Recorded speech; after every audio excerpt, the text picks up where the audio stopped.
Master minds commerce చదవాలనుకునే 10th inter విద్యార్థుల తొలి ఎంపిక. నమస్తే రమగారు. నమస్తే జయ.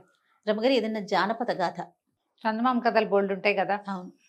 పూర్వం ఒక అడవిలో ఓ తల్లి ఇద్దరు కొడుకులు ఉండేవాళ్ళు. ఏదో చాలా చిన్న జీవితం వాళ్ళది. ఆ అడవి చివరున్న పల్లెల్లో ఉండేవాళ్ళు. ఆ పల్లె తాలూకు చివరి భాగం అనమాట వీళ్ళున్నది. అయితే ఇద్దరు కుమారుల్లో పెద్దవాడు అన్నాడు, అమ్మ ఎన్నాళ్ళే ఇక్కడ ఇట్లా, ఎక్కడికైనా వెళ్ళి ఏదైనా సంపాదించుకొస్తాను, ఇట్లా ఏమీ లేకుండా ఉంటున్నాం మనం అని అన్నాడు. అంటే సరే వాళ్ళ అమ్మ ఒప్పుకుంటే సరే ఏమన్నాడు, రేపు ఇప్పుడు బయలుదేరుతానన్నాడు. తమ్ముడికి ఒక కత్తి ఇచ్చాడు. కత్తి ఇచ్చి, అబ్బాయి ఈ కత్తి నా చిన్నప్పటి నుంచి నాతోటే ఉంది, ఇది ఎప్పుడైనా తుప్పు పట్టి పాడైపోయింది అనుకో, నాకు ఏదైనా అయినట్టు, ఈ కత్తిని జాగ్రత్తగా పెట్టుకొని నీ దగ్గరని తమ్ముడికి కత్తప్ప చెప్పాడు. తల్లి ఏం చేసింది, సరే ఇంట్లో పిండి చూసి బియ్య పిండి కనపడింది. అవి ఇంట్లో ఉన్న పిండి అంతా పోసి ఇంత రొట్టె చేస్తే, అబ్బాయి ఇది మొత్తం ఇవ్వమంటావరా, నీకు కొంత ఇవ్వమంటావా అంటే, అబ్బా ప్రయాణం పెద్దది కదమ్మా, మొత్తం ఇచ్చేసేయి నాకేనన్నాడు. అంటే తల్లి నవ్వి ఆ మొత్తం రొట్టె మడతలు పెట్టి ఒక సంచిలో పెట్టి ఇచ్చి పిల్లాడు వెళ్ళడం మొదలుపెట్టాడు. బయటికి వెళ్ళాడు. అట్లా అడవిలో నడుచుకుంటూ పోతూ ఉంటే ఒక ముసలమ్మ కనపడింది. నాయన చాలా ఆకలిగా ఉంది, ఏదైనా తినడానికి పెట్టవా అంది. తినడానికి ఏమన్నా ఉంటే పెట్టు. కుర్రాడి దగ్గర రొట్టె ఉంది కాదు, ఆ రొట్టె మూట తీస్తూ, నా దగ్గర ఉన్నదే చిన్న రొట్టెవా, ఇక్కడ ఎవరు లేరు కదా నీకు పెట్టేవాళ్ళని నీకు చిన్న ముక్క పెడదాం అనుకుంటున్నాను అన్నాడు. అనేసరికి ముసలమ్మంది, పోన్లే నాయన, నేను ఇంకెవరినైనా అడిగి తింటానులే, 4 అడుగులు వేసి కాయో కసరో చూస్తా, దుంపో ఏదో పీక్కు తింటా, నీకు ఇదే కదా ముందంటున్నావు, చిన్నదేనంటున్నావు కదా, నాకు పెట్టద్దులే సరే అని మూట మళ్ళీ కట్టేశాడు. పెట్ల అవ్వకి. ఇక నడుచుకుంటూ వెళ్తుంటే బాగా ముందుకెళ్తే ఒక ముసలతను ఏవో పశువుల్ని తోలుతున్నాడు, గొర్రెల్ని. ఇతను అడిగాడు, ఈ గొర్రెలు ఎవరివి అంటే 3 తలల రాక్షసుడివి అని చెప్పాడు. అంటే ముందెవడో 3 తలల రాక్షసుడు ఉన్నట్టు కదా. ఈ కుర్రాడు సరే అక్కడే కూర్చుని రొట్టె తిన్నాడు, అక్కడ ఏవో మంచినీళ్ళు ఉంటే తాగాడు. 4 అడుగులు వేస్తుంటే ఈ గొడ్లు కాస్తున్న ఆ ముసలాయన ఒక పాట పాడుతున్నాడు. ఏమిటా పాట, అయ్యో 3 తలల రాక్షసుడు మంచివాడు కాదు, రాజుగారి అమ్మాయిని దాచిపెట్టాడు, పాపం ఆ పిల్ల జీవితం ఏమవుతుందో అని పాడుతుంటే, ఎవరి తాత ఏమిటి తాత అలాంటివి ఏం అడగల, నాకెందుకు వాడేదో సంగీతం పాడుకుంటున్నాడు, మనకేం అవసరం లేదు అని ముందుకెళ్ళిపోయాడు. వెళ్తే ఏమైంది, ఇతనికి కొన్ని రకాల జంతువులు కనపడడం మొదలుపెట్టాయి. 2 తలలు 3 తలలున్న ఎడ్లు, 2 తలలున్న అడవి దున్నలు అవి కనపడ్డాయి. అతను చూసరికి భయం వేసింది, పరిగెత్తాడు. ఇక వెంటపడ్డాయి. ఆ కనపడుతున్నవన్నీ మామూలుగా అయితే వాటి దారిన అవి గుంపుగా పోవలసినవి, ఒక్కోదానికి 2 3 తలలున్నాయి. సాధువుగా ఉంటాయి కదా ఈ దున్నపోతులు, ఎడ్లు, తలకాయ దించుకుని వాటి దారిన పోతూ ఉంటాయి. చుట్టుపక్కల ఏం కూడా చూడవు, అవి గుంపుగా వెళ్తాయి. కానీ వీడు వెంటపడ్డాయి. ఈ కుర్రాడు పరిగెత్తాడు. పరిగెత్తగా ఒక భవనం ఏదో కనబడితే అందులోకి ఎక్కేసాడు. లోపల ఒక ముసలి మామ ఉంటే, ఈ ఇల్లు ఎవరి దాకా అవ్వా ఏమిటి అని అడిగితే, అయ్యో ఇది ఎందుకురా వచ్చావు, ఇక్కడ దాక్కునేందుకు ఏమీ లేదురా నాయన, ఇది 3 తలల రాక్షసుడిది, వాడు మంచివాడు కాదు, నువ్వు బయట ప్రమాదాన్ని తప్పించుకోవడానికి లోపలికి వచ్చావు, లోపల ఇంకా ప్రమాదం ఉంది, వీడి మనుషుల్ని తినేస్తాడు లేదా రాళ్లుగా మార్చేస్తాడు, అంటే ఎక్కడో చోట దాక్కుంటానులే అవ్వ అన్నాడు. అని చెప్తే సరే దాక్కోమని. ఈ వంట ఇంటికి వెనకాలగా కొన్ని స్తంభాలు లాంటివి ఉన్నాయి. ఇప్పుడు వంట వండుతోంది ఆ 3 తలల రాక్షసుడి కోసం ముసలమ్మ. లోపలికి వెళ్ళి ఆ స్తంభాల వెనకాల దాక్కున్నాడు. ఇంకొక గంట పోయేసరికి వాడట మెల్లిగా మాగన్నుగా కునుకుపడి, ఇంత పరిగెత్తాడు కదా పాపం, కునుకుపడుతుండగా ఆ 3 ధన అని శబ్దమైంది. ఆ 3 తలల రాక్షసుడు లోపలికి వచ్చాడు. రావటం నరవాసన, మనుషులు వాసన వస్తుందని కేకలు పెట్టాడు. ముసలమ్మ ఎవరు రాలేదని చెప్పింది కానీ వాడు ఊరుకోలే. వాడు అన్ని సందులు గొంతులు తపేళాలు గిన్నెలు పక్కకు జరిపేసి ఆ సందులో ఈ సందులో అన్నీ వెతికేసి ఈ స్తంభాన వెనకాల కునుకుతున్నటువంటి కుర్రాన్ని పట్టుకుని జుట్టుకుచ్చుకుని ఈడ్చుకొచ్చేసాడు బయటికి. చంపేస్తానన్నాడు. వాడు అడిలిపోయాడు కుర్రాడు. ఇదేమన్నాడు, మనుషులకు బుద్ధి ఎక్కువ, 3 ప్రశ్నలు అడుగుతా, సమాధానం చెప్పావా సరే, లేకపోతే నీ సంగతి అంతేనన్నాడు. సరే అడగమంటే ఇక అడగమనరంగా అడగటమే అది. వాడు ఏం అడిగాడు, ఏ పక్కన కోణాలు లేని వస్తువు ఏది, కోణాలు లేని వస్తువు, మొనలు లేని వస్తువు అడిగాడు ఒకటి. తర్వాత చిన్నదయ్యే కొద్దికి ప్రమాదకరమైనది ఏది, మూడోది సజీవుల్ని మోసుకెళ్ళే నిర్జీవమైనది ఏది? వీడికి బుర్ర పనిచేస్తేనో, మామూలుగా ఏదైనా ఆలోచిస్తే ఒక రకం, సడన్గా పెద్ద పెద్దగా అరుపులు, కేకలు, బొబ్బలు, 3 తలలున్న రాక్షసుడు వాడు తన్ని జుట్టుపుచ్చుకుని ఈడ్చుకొచ్చి నుంచోబెట్టడము. ఈ స్ట్రెస్కి వాడికి బుర్ర మైండ్ అసలు పనిచేయదు. పనిచేయదు. మామూలుగానే వాడు అంతంత మాత్రం ఆలోచించడు. ఆలోచించని వాడు ఇంకా అసలు ఆలోచించలేకపోయాడు. మెమ్మే బెబ్బే అన్నాడు. అనంగానే 3 తలల వాడు తన చేతిలో ఉన్న త్రిశూలంతో వాడిని ఇట్లా అన్నాడు. అనంగానే వాడు ఒక శిలా విగ్రహంలాగా మారిపోయాడు. ఇక వాడు అక్కడే ఉండిపోయాడు. రోజులు గడిచిపోయినాయి. ఎప్పటికీ ఆ మా పెద్ద పిల్లవాడు తిరిగి రాల. కొన్నాళ్ళు పోయాక ఏదో పని అవసరం వచ్చి అన్నయ్య ఇచ్చిన కత్తి ఉంది కదా, ఆ గడ్డి కోయటం కానీ ఆ కత్తి తీసుకున్నాడు చిన్నపిల్లాడు.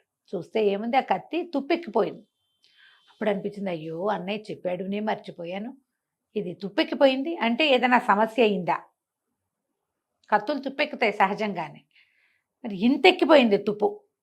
ఏదో చూద్దాం అనిపించింది. అమ్మ అన్నయ్య ఏమైపోయాడు అని నేను వెళ్ళి చూసొస్తాను, అడవిలో ఆను పాను కనుక్కొస్తానని చెప్పాడు. సరే తల్లి సరేనంది. ఆవిడ మళ్ళీ వెతికింది, బియ్య పిండి పెట్టి రొట్టె చేసింది. సరే రొట్టె చేశాక, నాయన రొట్టె పట్టుకెళ్తావా అంటే, ఇంకేముందమ్మా అన్నాడు. రొట్టె రా ఉంది, మొత్తం పిండి అంతా పోసి రొట్టె చేశానంటే, అంత పిండి రొట్టె నాకే ఇస్తే నువ్వేం తింటావమ్మా, సగం సగం చేసుకో, సగం నువ్వు ఉంచుకో, సగం నాకు ఇవ్వన్నాడు పిల్లాడు. పెద్దవాడు వెళ్ళేటప్పుడు తమ్ముడు తల్లి ఇద్దరున్నారు వెనకాల, కానీ వాడు మొత్తం పట్టుకుపోయాడు. సగంతో రొట్టె మా తల్లి ప్యాక్ చేసి ఇచ్చింది. ఇతను మీ అబ్బాయి నడవటం మొదలుపెట్టాడు. చిన్నవాడు నడుస్తుంటే ఒక ముసలి మా అమ్మ కనపడింది. మా బాబు చాలా ఆకలిస్తోందిరా, ఏమైనా పెడతావా అంటే, పెడతాలేవా, చిన్న రొట్టె చెరుసగం తిందాం, ఈ పూటకు సరిపోతుంది, రేపటి సంగతి రేపు ఆలోచిద్దాం అని చెప్పి ఓ రెట్టె ముక్క తుంచి ముసలి మామకు పెట్టాడు. జయం అవుతుందిరా నాయన, నువ్వు ఏ పని మీద వెళ్తున్నావో ఆ పని అవుతుందని చెప్పింది. ముందుకెళ్ళాడు. గొర్రెలు కాస్తూ ఒక ముసలతను కనిపించాడు. ఈ కుర్రాడు అక్కడ ఏదో చెరువు ఉంటే ఆ చెరువు దగ్గర కాసేపు కాళ్ళు అందులో వేళ్లాడేసి కూర్చుని కాసిన మంచినీళ్ళు తాగి కాళ్ళు ఒప్పుతూ కూర్చున్నాడు. ఈ గొర్రెల కాపరిని అడిగాడు, ఈ గొర్రెలు ఎవరి దాత, ఏ ఊరు వాళ్ళవి అని అడిగితే, 3 తలల రాక్షసుడివిరా నాయన అని చెప్పాడు. అప్పుడు కుర్రాడికి ఆశ్చర్యం, నేను 3 తలల రాక్షసుడు ఉన్నాడా ఈ అడవిలో, ఎక్కడుంటాడు ఏమిటి అని అడిగాడు. అడిగితే కొండ మీద ఉన్నటువంటి భవనంలో ఉంటాడు అంటే ఇప్పుడు కొండ వైపుకు వెళ్ళకూడదు కదా. ఈ కుర్రాడు ఆలోచించుకుంటూ, సరే ఏం చేద్దాం, ఏ పక్కకి వెళ్దామని ఆలోచిస్తుంటే ఈ ముసలాడు పాట మొదలుపెట్టాడు. అందగత్తైన రాజుగారి కుమార్తె, దానిని 3 తలల రాక్షసుడు ఎత్తుకుపోయాడు. పాపం ఆ పిల్ల జీవితం ఏమవుతుందో, రాయి అయిపోయిందో, రప్పైపోయిందో, ఏమైపోయిందో అనేసరికి ఈ కుర్రాడు అడిగి, 3 తలల రాక్షసుడు అంటే ఇందాక నువ్వు చెప్పావు ఈ గొడ్ల వానరు వాడేనా అని అడిగాడు. అవునరా నాయన వాడేను, రాజుగారు అమ్మాయిని ఎత్తుకొచ్చేసాడు, నీ ఈడు ఉంటుంది అమ్మాయికి, చాన్నాళ్ళు అయింది, కొండ మీద ఉన్న భవనంలో పెట్టాడు పిల్లని. ఏం చేస్తాం మేము, ఇగో ఈ జంతువులు వీటిని వేటాడడం, వీటిని కాపాడడం తప్ప మాకు రెండో గతి లేదురా నాయన, ఎవడైనా వాడిని ఒక్క వీటితో చంపేస్తే గాని కుదరదు. కుర్రాడు ఏం చేశాడు, వాళ్ళ అన్నయ్య కత్తిని మోసుకొచ్చుకున్నాడు తనతో పాటు. సరే అక్కడ చెరువు దగ్గర కూర్చుని కొద్దిగా నీళ్లు చల్లి అక్కడ ఏదో పలుకురాయి అంటే ఆ రాయి పెట్టి దాన్ని బాగా సాని పట్టుకున్నాడు కత్తిని. ఒకే దెబ్బతో నరికేయాలి. నరుకుతామో లేదో, కత్తి ఉండాలిగా ముందు. ఆ అన్నయ్య తుప్పటిపోయిన కత్తికి మట్టి పెట్టి బాగా తోమి చక్కగా పలుకురాయి మీద సాందేసి పదును పెట్టి ఉంచుకున్నాడు. మొల్లో పెట్టుకుని నడవటం మొదలుపెట్టాడు. వెళ్తుంటే వీడికి జంతువులు కనపడ్డాయి. ఎట్లా ఉన్నాయి అవి, ఒక్కొక్క దానికి 2 తళ్ళు 3 తళ్ళు, ఎడ్లు, దున్నపోతులు, ఇంకేమిటో విచిత్రమైనవి మీదకి వచ్చేస్తున్నాయి. వీడు కత్తి తీసి ఉంచున్నాడు. రయ్యమని వస్తుంది ముందుకు ఒకటి, కదలకన్నా నుంచినేసరికి పక్క నుంచి వెళ్ళిపోతుంది. ఓహో, పరిగెట్టాడు ఇంకో, వీడు వెనకాల పరిగెడుతుంది. నుంచుంటే వాడిని ఏం చేయదు అది. వీడు ప్రతి జంతువుకి తిరగబడ్డం మొదలుపెట్టాడు. ఒక అరగంట కట్ చేసరికల్ వాటికి విసుగు పుట్టింది. వీడు ఉన్న వైపుకి రాకుండా ఇంకో పక్క నుంచి వెళ్ళిపోవటం మొదలెట్టినాయి అవి. సరే ఇక్కడి నుంచి నడిచాడు. నడవగా కొండ కోసం మీద పెద్ద భవనం కనపడుతుంది. అందులోకి వెళ్ళాడు. లోపలికి వెళ్ళి ఎవరున్నారు లోపలని కేకేశాడు. ఆ ముసలి మా అమ్మ బయటకు వచ్చింది. నేనే ఉంటానురా నాయన, ఇది 3 తలాల రాక్షసుడిది, ఇది అస్సలు సేఫ్ కాదు, ఇక్కడ చాలా ప్రమాదం ఉంది, వీడు సరైన వాడు కాదు, చంపేయచ్చు, తినేయచ్చు, రాయం చేయొచ్చు, ఏమైనా చేస్తాడు, కాబట్టి వాడి మనసులో ఏది ఉంటే అది వెళ్ళిపోమని. వెళ్ళిపో, వీడికి ప్రశ్నలు ఉంటాయి, అవన్నిటికీ సమాధానాలు చెప్పాలి అంటే కుర్రాడు అన్నాడు, ఎన్ని కావాలంటే అన్ని ప్రశ్నలకి నేను సమాధానం చెప్పగలను అని అన్నాడు. ఇంతలో ఆ రాక్షసుడు వచ్చేసాడు. నరవాసన నరవాసన అని ఈ పిల్లాన్ని జుట్టుపుచ్చుకుని దగ్గర లాక్కున్నాడు. వాడు అస్సలు బెదర్లా, సిద్ధంగా ఉన్నాడు. వాడికి 3 తల్లున్నాయి ఆ రాక్షసుడికి.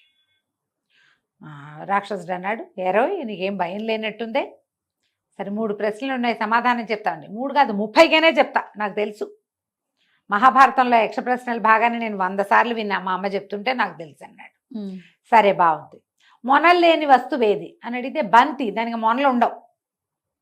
ఇప్పుడు చతురస్రం, దీర్ఘచతురస్రం, త్రికోణం అన్నిటికీ కొసలు ఉంటాయి. అవును. బంతికి ఏముంటుంది? రాక్షసుడు ఉలిక్కిపడి వెనక్కి జరిగాడు.